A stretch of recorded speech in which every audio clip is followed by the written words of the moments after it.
దేవుని మీద ఆనుకో, ఆయన పాదాల దగ్గర కూర్చో.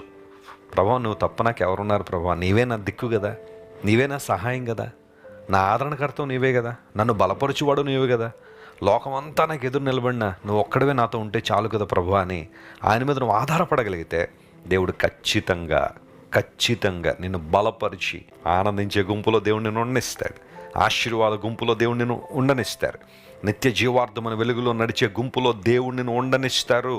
మూసుకొని ప్రార్థన చేస్తాను. మా ప్రేమగల తండ్రి, గొప్ప దేవానికి వందనాలు. ఈరోజు మీరు మాకు ఇచ్చిన చక్కని వాగ్దానాన్ని బట్టి నీకు స్తోత్రాలు.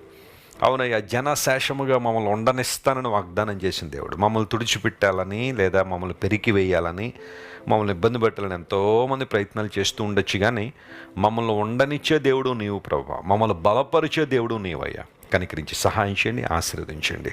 ఈ వాగ్దానాన్ని విన్న మా ప్రియులందరినీ నూతన ఆత్మతో, నూతన శక్తితో, నూతన అభిషేకంతో మీరు నింపండి. ఈ రోజంతట్లో కావలసిన శక్తి, బలము, ధైర్యము ప్రతి ఒక్కరికి మీరు ప్రసాదించండి. ఘనత, మహిమ నీకే ఆరోపిస్తూ యేసుక్రీస్తు వారి శ్రేష్టమైన నామం పేరిట అడిగి వేడుకొనిచున్నాం తండ్రి. ఆమేన్, ఆమేన్.